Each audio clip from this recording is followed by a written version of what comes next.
Mr. Rajesh Khosla, bullion expert. His specialization lies in refining and other aspects of bullion business, both in domestic and international markets.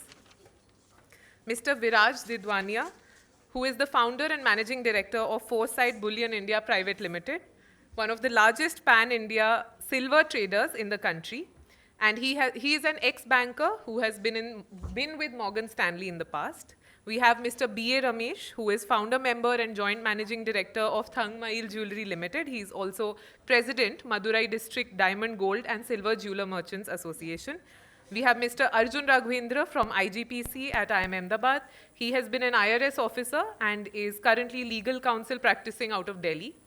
And Mr. Suvankar Sen, who is MD and CEO of Senco Gold and Diamonds, who has been in the industry for about 2 decades and is an expert in gold and diamond retail. The discussion would be moderated and chaired by Professor Arvind Sahai.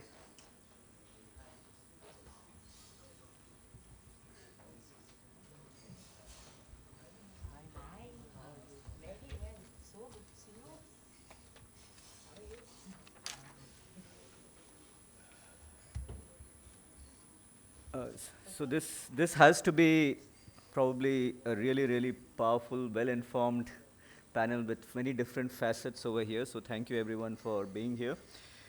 Mr. Khosla, I don't think needs any introduction. Viraj Didwania with his very eclectic background, Mr. Suvankar Sen, Nirupama Sundarajan. We keep bumping into one another in many different fora. Hope to keep doing that in the future as well. And Arjun, of course, who works with us. So we have about 50 minutes for the deliberations over here. And the idea is that we want to be rebranding India's gold trade and how to build a good governance structure for that. There are 2 dimensions to the rebranding that I would like us to be focusing on. One dimension has to do with rebranding of the Indian gold trade industry as a whole with respect to the external world, whether outside India, whether it is LBMA, whether it is customers outside who buy Indian jewelry, and so on. So the external face of rebranding. The other part of rebranding that I would like to talk about, like the panelists to talk about, is within India. Within India, there are also again multiple stakeholders. You have the government and the regulators which look at the trade in a certain way. You have individual customers that look at the trade in a certain way.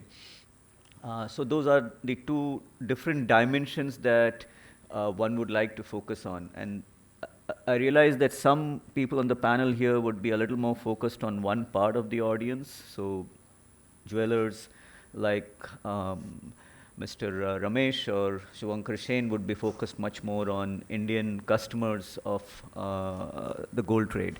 Whereas somebody like Mr. Khosla in his earlier avatar would have seen external world quite a bit and the Indian government. Nirupama Sundarajan in her role as a think tank head would be engaged on multiple dimensions, particularly the government and the industry within the country, maybe a little bit outside. From his vantage point as IRS officer, a little bit of government, and now as a legal counsel, different entities who are doing. From an entrepreneur's perspective, who's made a transition from investment banking outside the country to now dealing with the gold industry over here, you would have multiple perspectives. So let me start off with the most senior member on the panel. I don't know, for whatever reason, Mr. Khosla has asked us to just describe him as a bullion expert, so I will stick to that bullion expert part. But all of us here already know Mr. Khosla.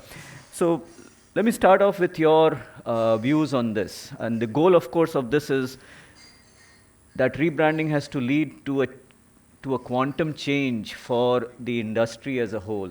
Across these different stakeholders. What might be some governance structures where, as putting in an SRO, will that help? Having a gold board, will it help? We have talked about these things for a while, but This year, for a change, in the past 12 months, we have something called the Bullion Exchange, which has actually been launched, doing something. The Spot Exchange, I know for a fact, is moving forward reasonably well. So things seem to be moving at long last, even though for every 2 steps forward, we have 1 step backward when we have stuff like customs duty changes on a particular noble metal, which then leads to a whole bunch of gold coming in, which shouldn't be there, and so on. So keeping all of that in mind, Mr. Khosla, and if I can request each one of the panelists to maybe take a couple of minutes to articulate their thoughts, and if you'll allow me, I will keep interjecting to direct the flow of the conversation. Mr. Khosla, sir. Okay, I have a problem with this. So, Yeah, it's on. senior citizen privileges. So I'm going to spend a little time looking at the international perspective, because there are plenty of people here who are experts on the domestic. What is this thing with gold? It's a commodity which is different from any other commodity simply because of the manner in which it's used. It's got 3 major uses. A, it's a store of value, and value for an individual and value for government, official reserves. There's jewelry, and finally, of course, increasing industrial use. The market is dominated not by you and me, but by the central banks, who really are the big buyers insofar as gold is concerned. In addition, there is the question of recycling. So when you see gold as a commodity, it is perhaps the most efficient commodity that you've ever dealt with. Now, when you have such a diverse usage of the product, you need to look at what is the global sustenance structure. How is the world handling these diverse things? And the points you need to remember is trust, credibility, quality, and conformity throughout the value chain. Now, this hasn't come about overnight. The world market has set up governance structures. Very briefly, there is the good delivery list of the LBMA, which is sort of the Bible insofar as gold is concerned, particularly for central bankers. And how does one go about achieving entry into the good delivery list? I won't comment on that, but that's a significant aspect. The second aspect of governance, which is critical from my perspective, is referees and dispute settlement processes. The world has a very well-established system of referees, qualified assayers, assayers that have individual liability for their output, dispute settlement, referee companies. So there is a global infrastructure which has been created to back up these 3 significant uses of gold. And right on top of that is the role of central banks. So when you see this from an international perspective, the question you need to ask is, where are we as a country today? There is only one LBMA good delivery refinery in India. I've been maintaining we need at least 4 more. The sooner that happens, the better. There is no referee company in this country. There is no assaying set up in this country. The gold trade is a one-way mechanism. India is used to the luxury of buying, and forget the international world. And we think because we are big buyers, therefore we have a say in the market. Actually, you don't. Small baby step taken when the BIS introduced the India Good Delivery Standard, but as I've maintained, it's a product specification. It is not a governance mechanism. Governance mechanism contains many aspects, of which specification is one tiny one. So what did India do? The commodity exchanges stepped in and said, don't worry, we'll create our own governance structures. So now you have every exchange creating its own governance structure for the same commodity. And that, I think, may be okay from an Indian perspective, but when you look at the world, they're kind of laughing at us and say, guys, get your act together. So what is lacking, and how do you go about achieving this? I believe we need an industry-backed,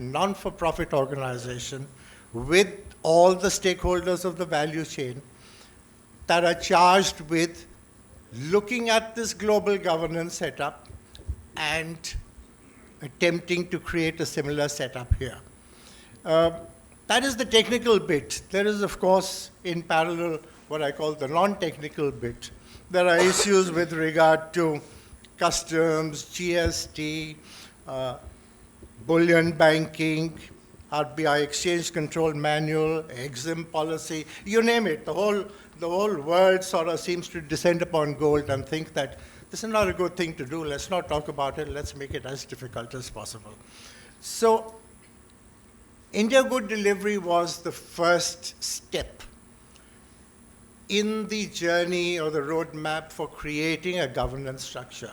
Unfortunately, that's where it has stopped. We need to take a giant leap forward. So Who's just going to do it? very quickly, Mr. I don't know Khosla, who's going to build the cat. So what would be that giant step? The giant step, as I told you, is I believe you should have a non-for-profit, The industry body industry-backed represented setup all the stakeholders. which looks at what are governance mechanisms in the world, and more importantly, not what they are, but why are they there?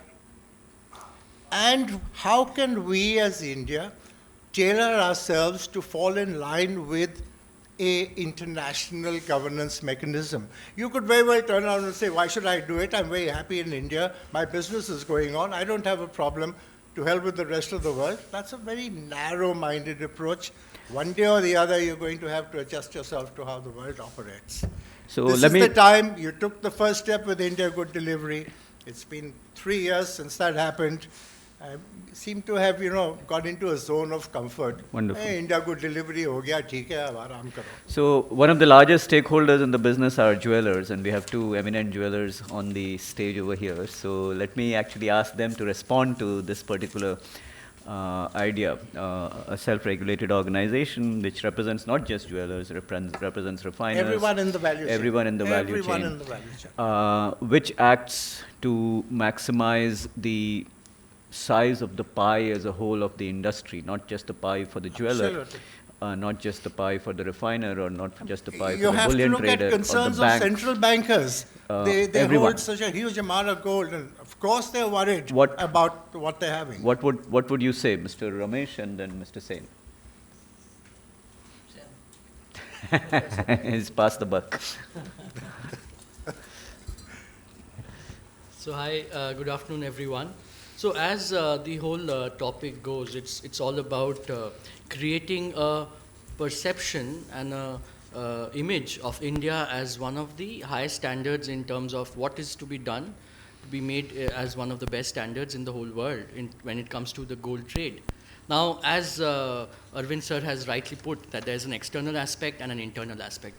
From the jewelry industry perspective, let me give an internal aspect to the whole operations. Now, as a jeweler, what sir said, in terms of creating a body and a policy that will create certain standards, certain rules with which the jewelers should adhere to.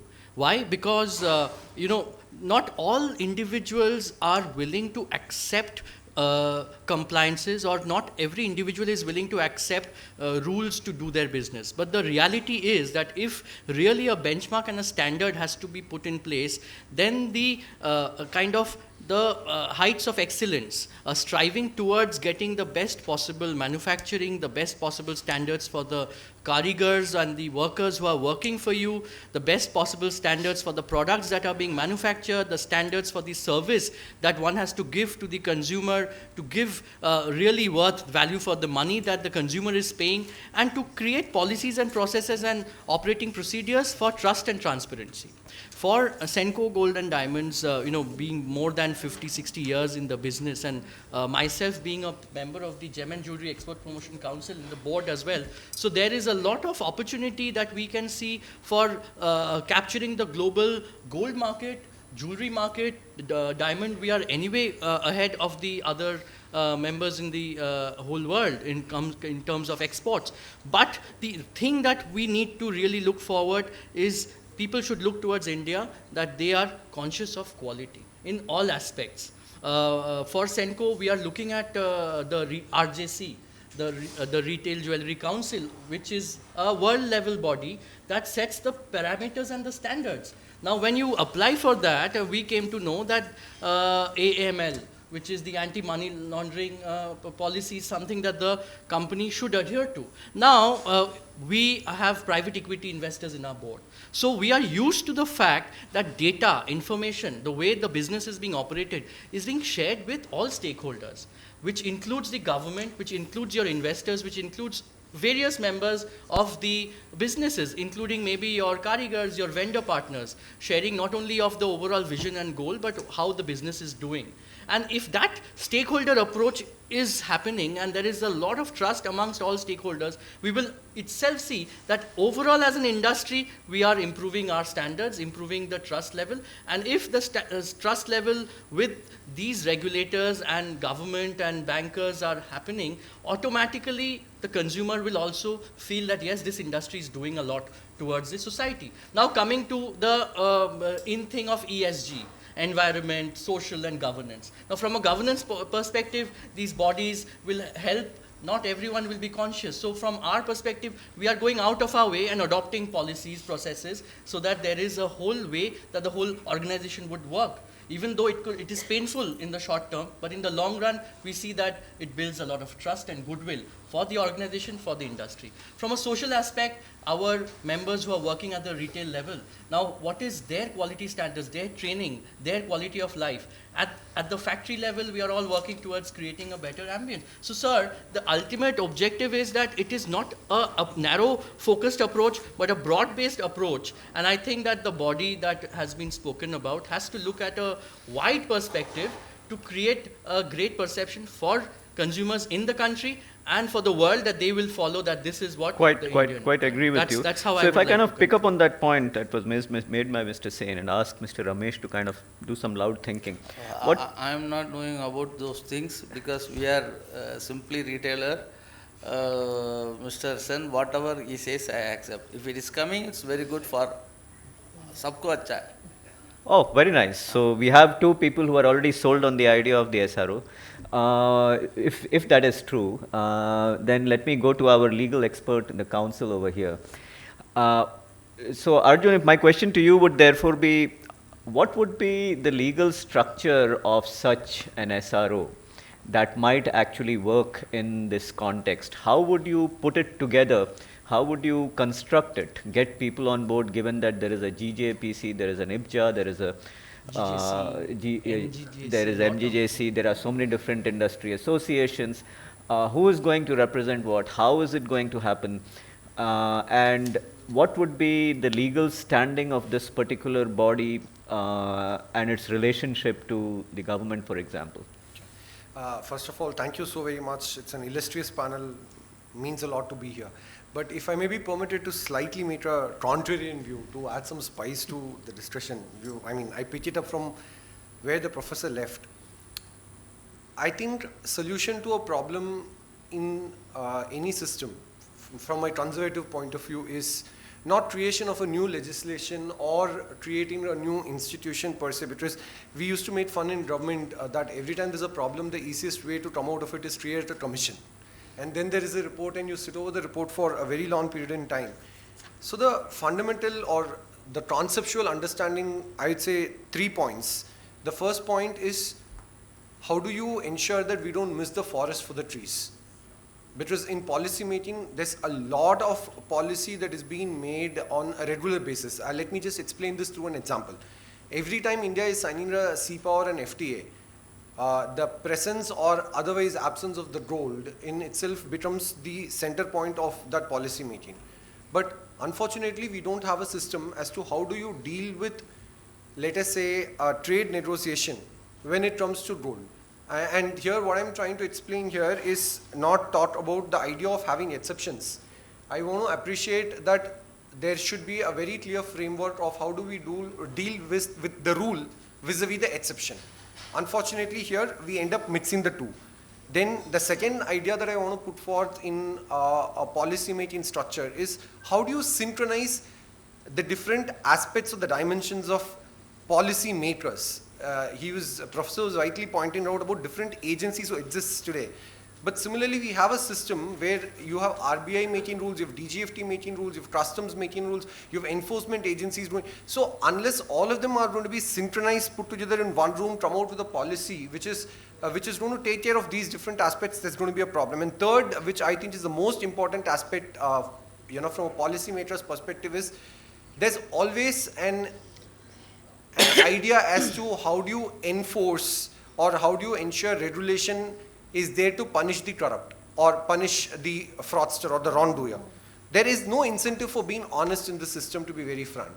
Unless that measure is going to be injected into the system thoroughly, I think there's going to be a problem.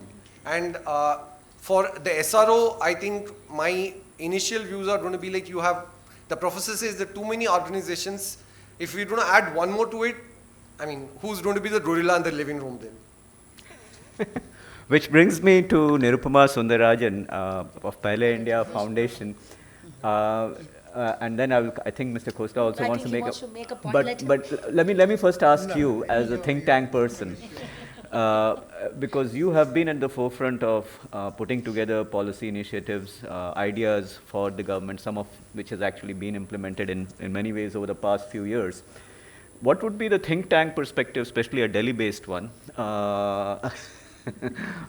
on this issue, from a government perspective? Okay, thank you. So I'm going to, before that, tie it back into what the initial question was, which is rebranding. Yes, and the the governance that will lead to the rebranding. Yeah, which is the important. And I think one of the first things I scribbled on my notepad was ESG, which Shuankar very thankfully mentioned, which is your environment, social and governance standards. Now, whether, and as what Mr. Khosla said, whether we like it or not, we have to engage with the global world. We have to be part of the global world. We cannot just sit either as India as a whole or within India in our own little regional places and in our own little silos and say, I am all this is. I will not step outside of my little comfort zone of whatever and expand my horizon. We'll have to think bigger. We'll have to learn to integrate. And I think that's the first bit. The way the world is moving, domestically, internationally, I think consumers are becoming more conscious.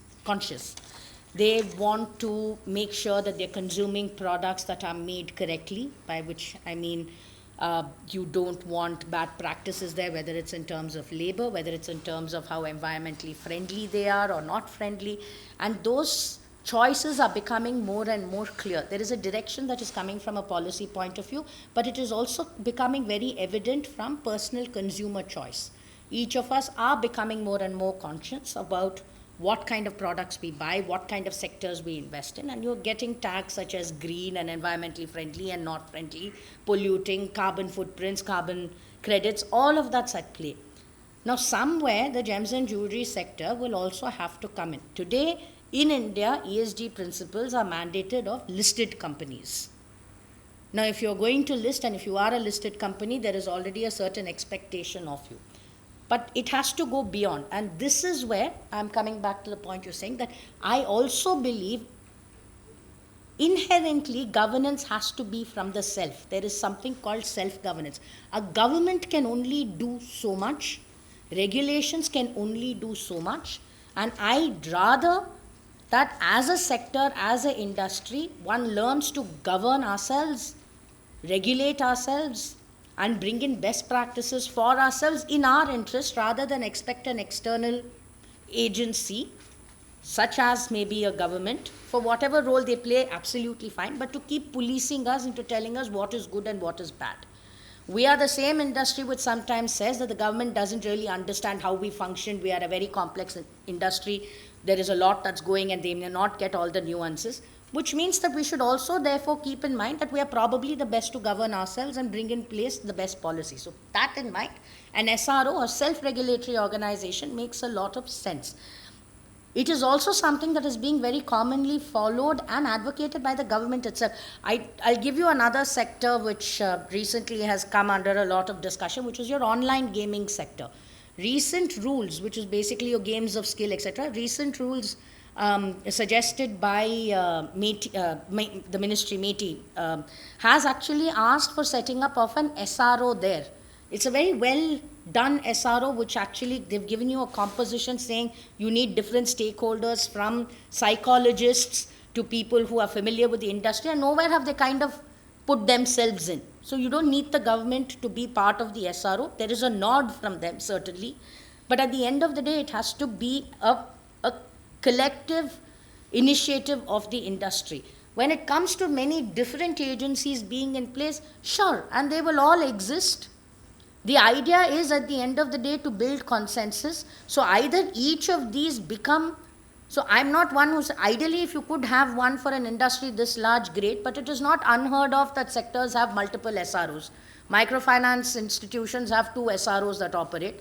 So if eventually each of them want to become SROs by themselves and are able to deliver, so be it. We don't know the level of efficiency, but at the end of the day, if they are able to ensure that their members are able to maintain a certain level of governance, certain level of best practices, then I believe it will work best for industry as a whole. So, Nirupama, if I may, one of the other hats that I wear is I'm the chairperson of something called the Center for Behavioral Science at IIM Ahmedabad. We run a lab where we put caps on the head of people with electrodes and ask you to take decisions, and while you are taking decisions, we kind of image what's actually happening inside your head as you are taking decisions. Now, as part of the many different projects that we do, much other research that also exists in this area, mindsets are notoriously difficult to change. And I may be wrong because I have only been associated with the industry for around six years now. But there is a current way of working for a fairly significant proportion of the industry across different parts of the industry, whether it is jewelers, whether it is refiners, whether it is bullion traders, whoever else. I mean, there won't be many people who have a listed company with a PE who's kind of having an oversight on the board. So, and to take a leaf out of the book that Arjun was trying to write, which is to act as a little bit of a devil's advocate in a contrarian stance, behavioral change is the hardest to achieve. While an SRO might be something that would be an ideal solution, the solutions like those work when at a certain point in time there is a certain number of people who are ready. Now, my question to you would be, and I can see someone already shaking his head, do we think, and I would go back to Khosla after I've come to Viraj Didwania on this, do we think that we have actually reached at this point in time in February 2023 that we are ready, that there are enough people who have the view that yes, this is going to go ahead, or are we still 1 year, 2 years, 3 years away from this? So first I will ask you, and then we'll go to Viraj, and then we'll come back to the emeriti veteran of the industry. Look, is there really a number that you can say that if I reach... I don't know. I'm just asking for a sense, that's all. So my point is this. See, there are 2 ways to look at this. Given the size of the industry, can we say, okay, 20% agree to this, it's a good idea, 30% agree, it's a great idea, 50% agree, it's a great idea? No. The fact is that I think there is consensus that it is a good initiative and it's something that we need to start. Eventually, and I agree with you, behavioral shift is very, very difficult. But what incentivizes behavioral shift is what happens within the market. The only thing that will bring about behavioral change is when the market demands it. Look around you, small kirana stores have digitized, have changed the way they behave when they were faced with competition. And therefore, shouldn't the industry, shouldn't the associations actually be working to educate the market? Then the change will automatically accelerate. I think which is the point I'm also making, that it happens together, right? We can't always work linearly. If we start working linearly, it's going to take forever. So the education will happen, as will all of this parallelly. Got it. They'll have to work together. You'll have to get things going, start moving, and then also understand that even with an SRO in place, it's something that's going to keep evolving. Yep. Any of the absolutely, SROs that start, absolutely. Viraj, your take on this, because I saw you shaking your head. Yeah. So, thank you for having me on this panel. Harish, thank you for inviting me. Oh, is it? No. So thank you for having me on the panel. Harish, thank you for inviting me. I agree with Nirupamaji. And, once there is a consensus, I don't think anyone would disagree that this is where we want to end up. I have notes on, I can say that, but it's already been said by Khoslaji, said by Nirupamaji. There's consensus on where India should be. There's no doubt about that. We're the largest consumer of silver and gold in the world. Why don't we produce anything? We have the geography for it. We have the mining companies for it. We're just not doing it. Why do we accept the LBMA? We're the largest consumers. Why can't we say this is the governance structure that the largest consumer wants? And why can't we play on the front foot? The LBM, why do we always accept that this is the way it's done, so it'll continue to be done that way? GIFT City can change that. But, more than that, I wanted to say something historical. So, it's a story. When the emperor of China heard that Sun Tzu was a great thinker, he called him and said, I want to make you the general of my army, but you have to do a difficult task first. Sun Tzu said, what? Emperor said, get my harem to be in discipline. Sun Tzu said, done. Give me a free hand. All he did was, he told them to stand in line. I'm obviously shortening it. You know the rest of the story. May not be politically correct for me to say. But at some point, we are not here for political correctness, so I will finish the story. So the emperor asked the thinker to make soldiers out of his harem, so he asked them to start a drill, and they started laughing. So he repeated the order, they still laughed. Then he put one as the leader, and he said, okay, you are the leader, you have to make the favorite wife of the emperor. You are now responsible, here's the command, start the drill, still nothing happened. So then he went, and you can change the gender to be politically correct. Maybe it was the empress and it was the favorite male concubine. Sure. So the thinker cut off the head of the, and then he started the drill again, and everyone started to make the drill. And then the emperor said to the general, the thinker, that, my mood is off, you have removed my favorite, you have killed off my favorite. So then the general had the presence of mind, the gumption to tell the emperor that, sir, you don't know your own mind, because if you were serious about making a fighting force from your harem, then you have given me the authority, and now I should go out and do whatever it takes to get it done. So you should know your own mind. Sometimes the change has to be top down, it can't be bottoms up. Once there's agreement in everyone. Yeah. Khoslaji, on that note, let me come back to you, because you were kind of pushing the agenda, idea. There's a few things that could be controversial. We need to distinguish between gold as bullion and gold in its downstream usages, be it jewelry, be it industrial. Any future conference you have, I would recommend to you, please distinguish between gold as bullion and gold as its usage, because the participants, the purchasers, the end customers are totally different. Next, when you look at central banks, and don't look far, look at your own Reserve Bank of India. And it has about 500, 600 odd tons of gold as official reserves. A little known fact is that it has about 100 tons as non-official reserves. Now, what is this issue? The issue is that central bankers have a norm of what is known as acceptable gold, of good governance gold, of impeccable quality, of impeccable trust, and whether we like it or not.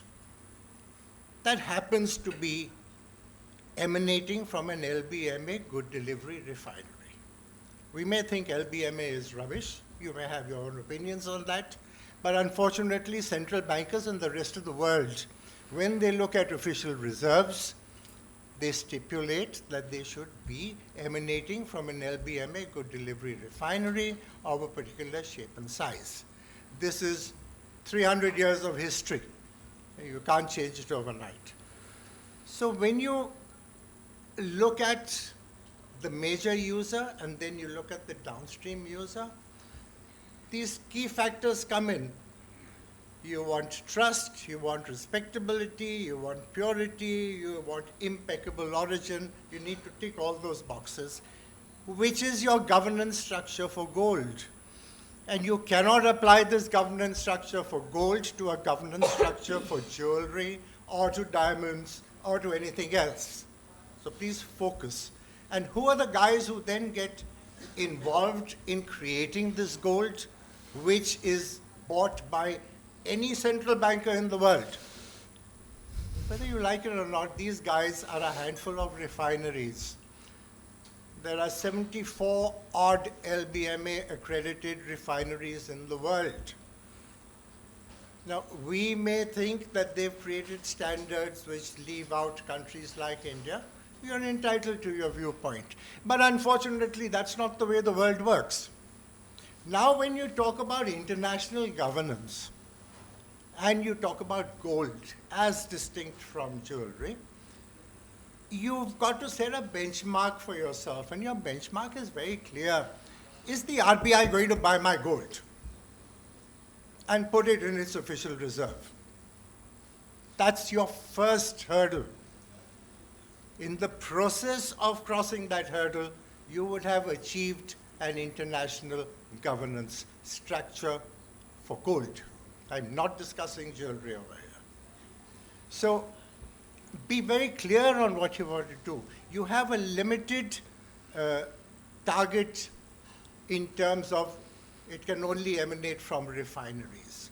And therefore, it can't be every Tom, Dick, and Harry refinery. It has to be refineries that are accredited by an authority that is acceptable to the central bank of the country, not you and me. So if the central bank of the country is saying it is LBMA, I'm sorry, gentlemen, whether you like it or not, that's the way it's going to be.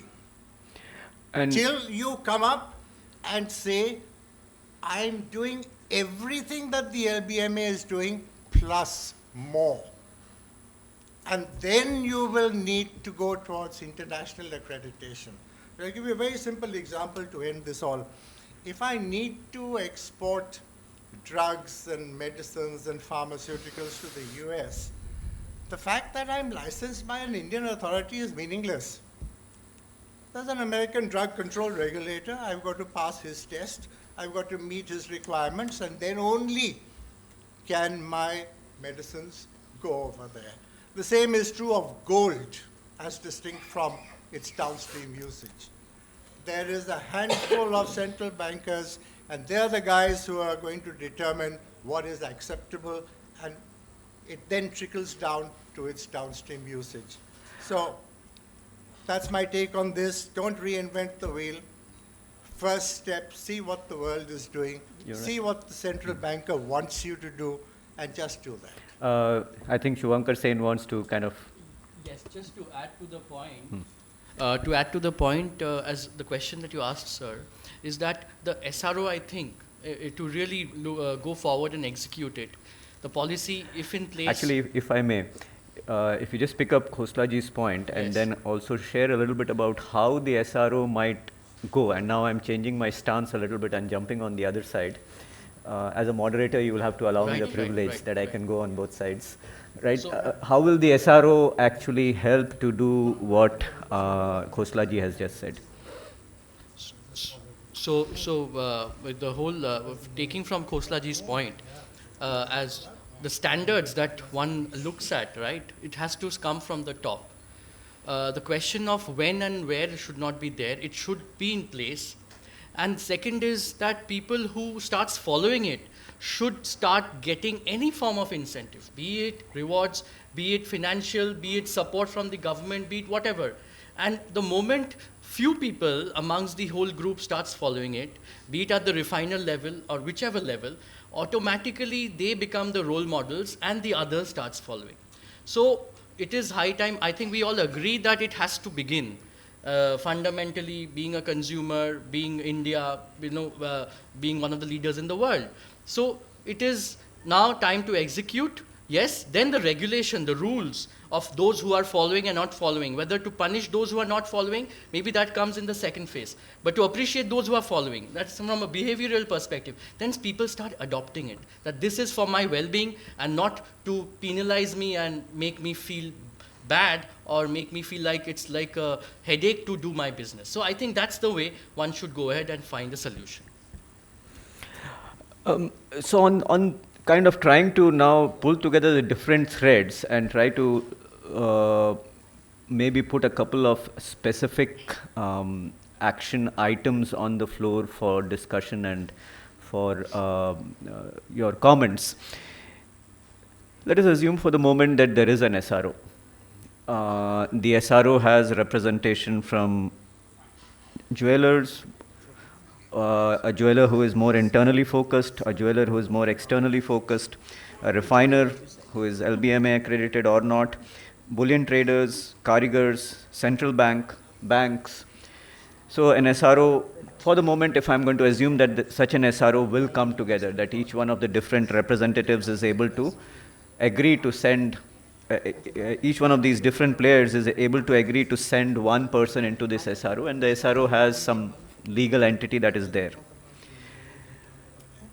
To be able to then create this kind of a trust in the system, what would be 3 steps that the SRO would take? What would be the first 3 steps that the SRO would take?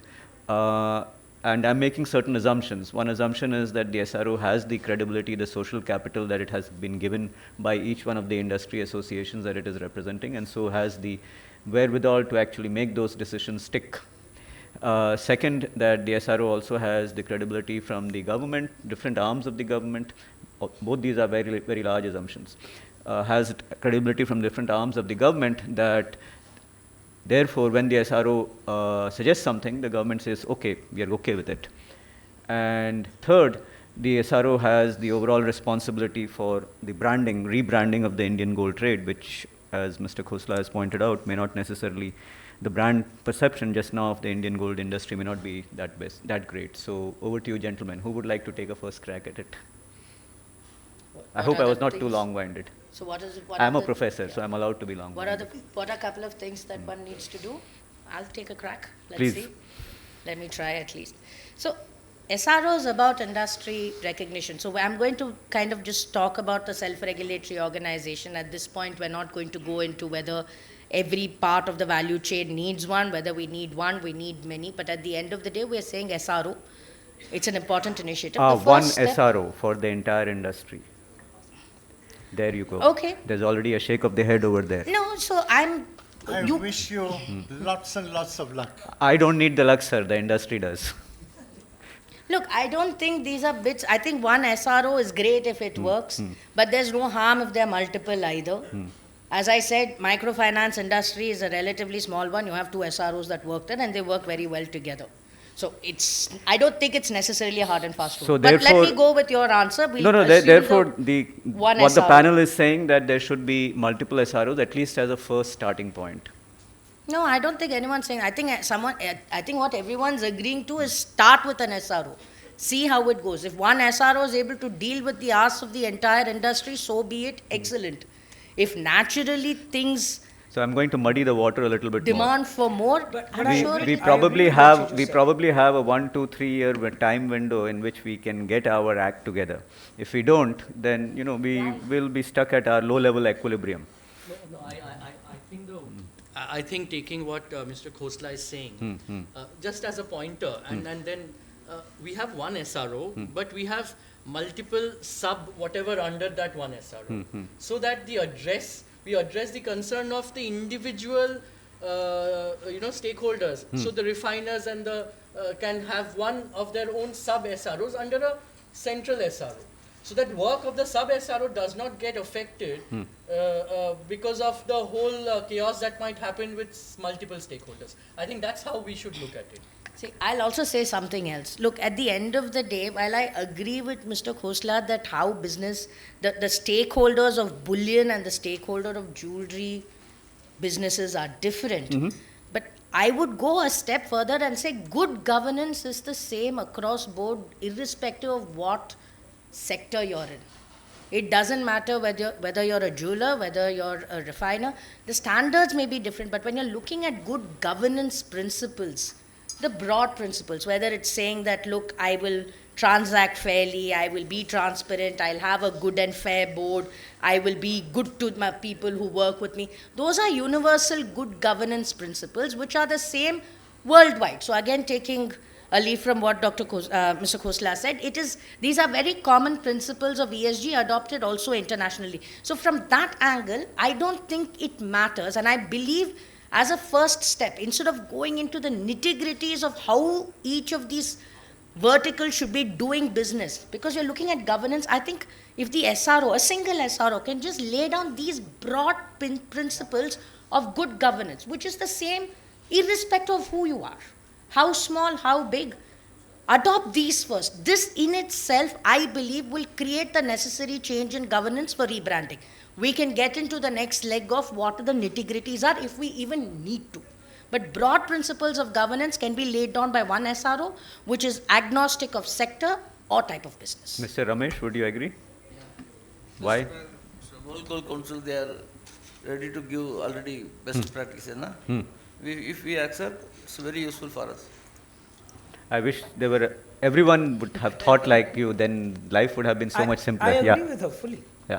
And I think the voice of that SRO will be much stronger than multiple SROs as well. It can not only help align internally, it can help align externally as well.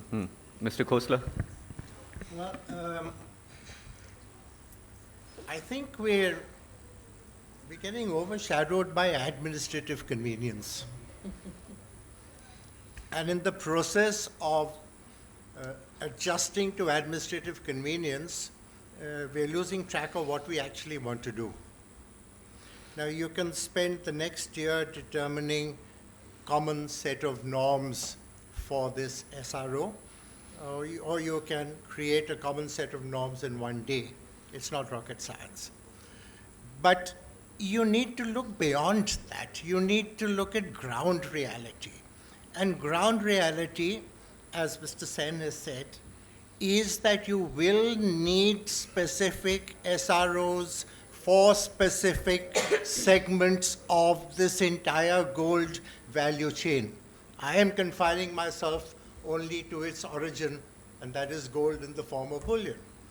Other people will talk about its downstream usage. Maybe the guy who's using industrial gold for an industrial application will have his own requirements. And let me just sign off by saying that we went to Apple and we told Apple, why don't you take our gold? And Apple said, we've got our own standard. Forget LBMA. We don't believe in LBMA. So it took us 6 months to satisfy Apple's requirements before we got listed as an impaneled supplier of gold bullion to Apple. So every user has the right to stipulate its own governance standard. But the bigger pie is what is common across, and what is common across is central banker. And if the governance standard for the central banker, rightly or wrongly, is the LBMA, then I'm sorry, that's the standard I need to emulate. So clearly a powerful advocate for LBMA over here. I'm not a powerful advocate for LBMA. The central bank could have nominated Tom, Dick, and Harry. I don't care. All I'm saying is, whichever is the agency that is acceptable. And it is LBMA to just now. God it is LBMA. Almighty in the Yes, form of the Central Bank of India. Well, I'm sorry, if I'm a supplier, I need to adjust myself to that. And that is can absolutely take true. LBMA, That you is can absolutely take what true. you like. It is LBMA at the moment. So if I take that and now come back to Arjun, and maybe after Arjun has his word, then I'll try to kind of put together the different points of view over here. So one SRA, given that there is a standard out there, SRO, given that there is a standard out there, and probably an SRO which has these subunits, which could be quasi-autonomous. What might be a good legal and governance structure for this that would actually work, just as a thought experiment? On all the assumptions that the professors laid down, taking forward from there, I think two quick points I'd made to sum it up if that SRO has to be successful. And these two quick points, in my opinion, will be absolutely valid in the event of there being no SRO also, which is first, professor was talking about behavioral change. Let me just tweak it with an example. I walk out to the market, and if I find a gold jewelry which is 15% cheaper, would I buy that or would I not buy that? That's a fundamental behavioral question that every consumer is going to be posed with. So rather, if behavioral change is going to be a very complicated affair to indulge in, is it easier if it's going to be induced from the top? If those options are not going to be available to me, will that make the process simpler? So this is one thing that a policymaker will have to very consciously think about in the culture of obsessive consumption in an environment that will never change from there, one.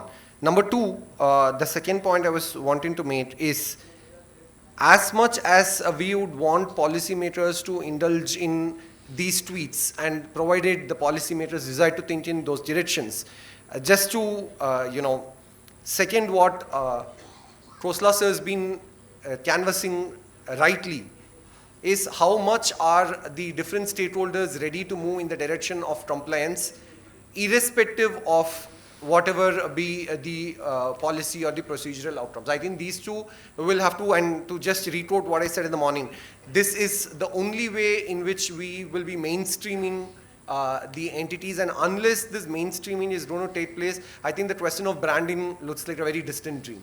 Thank you so much. Thank you, Arjun. So if I can take a couple of minutes, we're just about running out of time.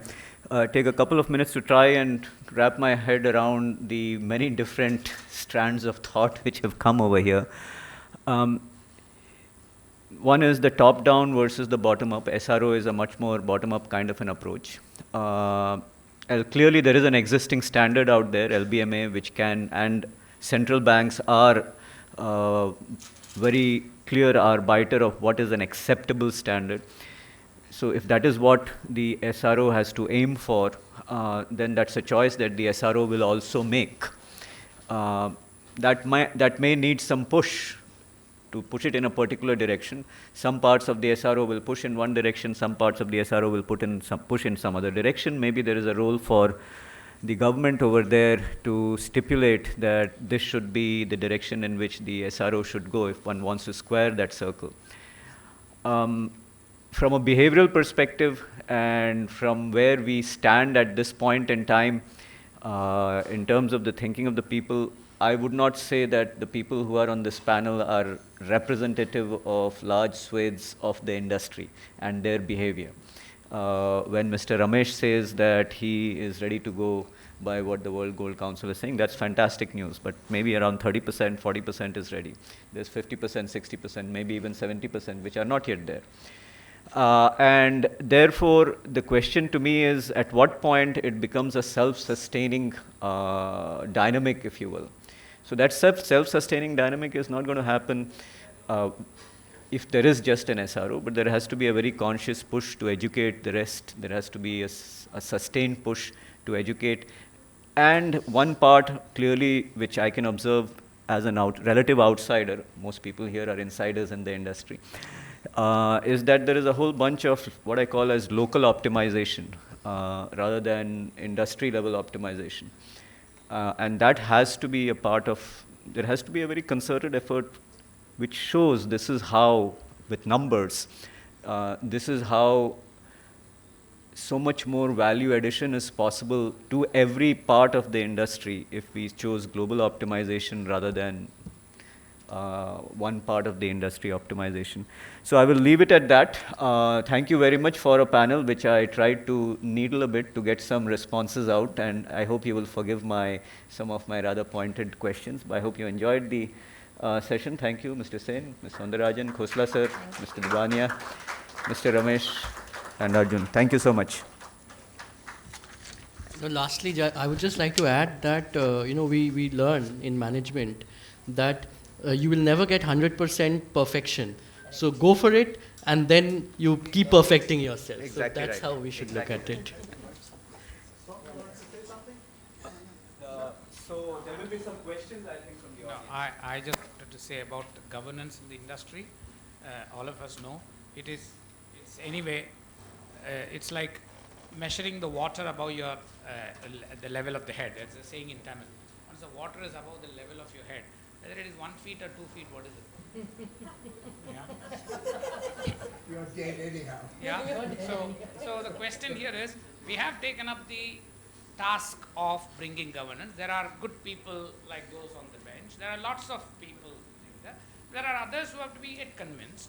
So one SRO or within one umbrella, a specific SRO initially, those are, as Rajesh himself said, matters of detail, we'll deal with it. Forming an SRO itself is a big task. Getting people who the whole industry respects, independent people, is going to be a bigger task than anything else. So I think therefore, in realistic terms, again coming back to it, multiple SROs may not be immediately possible, but multiple boards within an SRO may be possible. We will look at it. Clearly we are going to come back when we do it along with the industry, but the water level thing, when they were talking, really, I wanted to make that point. Thanks. I had one just basic question. This rebranding is for whom? For consumers, we are the largest consumers. End consumers in India don't find anything wrong. They trust the jewelers, they keep buying. There may be some scams, which is happening, which happens in every industry. Rebranding is required from the regulatory point of view and outside world. That helps you narrow down the level of water above. So from the consumer angle, yeah, best practices. That I agree, we should all strive for. But actually you ask any common people, like I represent a consumer segment, which is the poorest of poor, which is mass India. They are very happy with their jewelers. They're happy with... Not necessarily true. So I will give you an example from Pune. A certain jeweler, organized jeweler, came into that area and he started giving actual content of gold in the jewelry.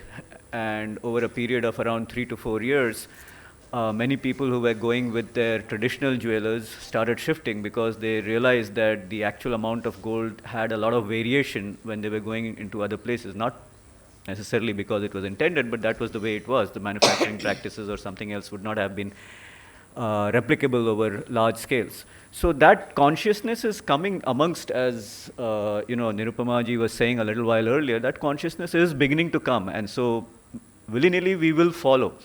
Or we can lead a little bit, and as Som is saying, perhaps the water is already there, and unless we act quickly, there are other dimensions to it, right? There is the dimension of AML, there is the dimension of FATCA, and at the level of the government of India, lots of pulls and pushes happen because of FATCA, AML, and so on.